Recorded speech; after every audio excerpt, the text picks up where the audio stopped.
पारंपरिक पिकांऐवजी कमी पाण्यावर उत्पन्न घेता येणारी फळं म्हणजे शेतकऱ्यांसाठी भरघोस उत्पन्नाचं माध्यम. जालना जिल्ह्यातल्या वखारी इथले शिक्षक रामप्रसाद खैरे यांनी 30 एकरवर सीताफळाची शेती करून भरघोस उत्पन्न घेतलं आहे. पाहूया. पारंपरिक पिकांऐवजी काटक आणि कमी पाण्यावर घेता येणारी पिकं शेतकऱ्यांसाठी वरदान ठरतात. जालना जिल्ह्यातल्या वखारी इथले शिक्षक रामप्रसाद खैरे 30 एकरवर सीताफळाची शेती करून वर्षाकाठी भरघोस उत्पन्न घेत आहेत. कृषी विज्ञान केंद्र खरपुडी जालनाचे संस्थापकीय अध्यक्ष विजय अण्णा बोराडे. तर यांची संकल्पना अशी होती की शेतकऱ्यांनी म्हणजे समृद्ध जीवन जगावं, शेतकऱ्यांनी चांगलं जीवन जगावं आणि म्हणून त्यांनी दर 5 तारखेला खरपुडीला कार्यक्रम होतो आणि त्या 5 तारखेला प्रत्येक शेतकरी त्या ठिकाणी येतात. समजा म्हणजे शेतीवरच विषय असतो. अनेक शास्त्रज्ञ त्यावर येतात त्या ठिकाणी आणि शेतकऱ्याला मार्गदर्शन करतात. कृषी विज्ञान केंद्राचे प्रमुख यांनी महानोनाला बोलावलं की शेतकऱ्याचं होतं बाबा कमी पिकं म्हणजे कमी पाण्यामध्ये आणि जास्त उत्पन्न देणारं पीक कोणतं आहे.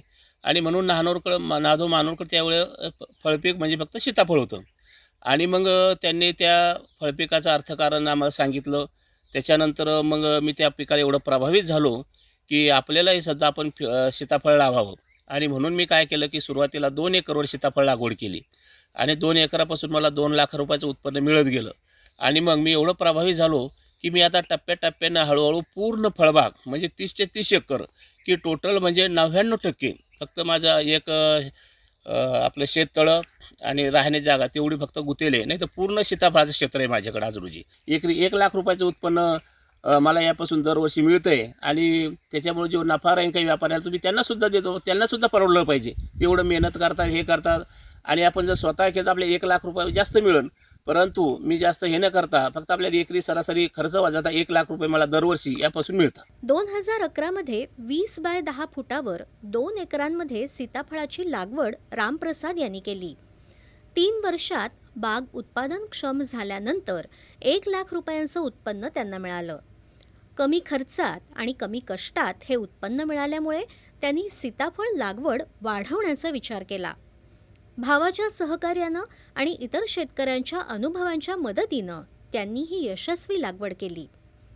शेती करत असताना मजुरांची उपलब्धता ही मोठी समस्या असते, पण रामप्रसाद यांनी यांत्रिकीकरणावर भर देत आणि मुलगा सतीश याच्या सहाय्यानं या शेतीचं व्यवस्थापन उत्तम पद्धतीनं केलं आहे. तर याच्यात जास्ती काही काम नसल्यामुळं आम्ही संडे शेती जास्त करतो याच्यात.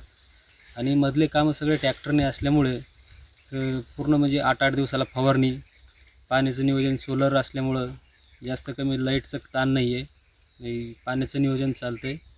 हे फक्त 6 महिन्याचं पीक असल्यामुळं याच्यात काही जास्त मजुराची गरज पडत नाही आहे. त्यांच्या शेती संदर्भात एक विशेष बाब म्हणजे दर रविवारी शेतीचं नियोजन करण्यासाठी सर्व कुटुंबीय जमा होतात. झाडांची वाढ, औषधांची मात्रा, खतांचं नियोजन आणि विक्री अशा बाबींवर ते चर्चा करतात. या व्यवस्थापनामध्ये त्यांच्या सुनबाईसुद्धा त्यांना मोलाची मदत करतात. आम्ही सीताफळाचं शेती करतो. आमचे मार्गदर्शन म्हणजे आम्हाला आमचे सासरे रामप्रसाद खैरे हे मार्गदर्शन करतात. आणि सीताफळ म्हणजे आम्ही संडे म्हणून सगळेजण शेती करतो. याच्यात जास्त काही काम नाही, कारण की 6 महिन्यातच पीक राहतं नाही. आणि परत रविवारी समजा हे करतो, औषधं वगैरे खत हे टाकणं.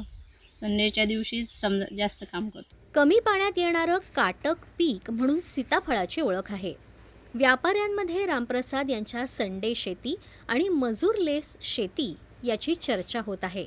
त्यांचा हा प्रवास इतरांसाठी प्रेरणादायी ठरेल यात शंका नाही.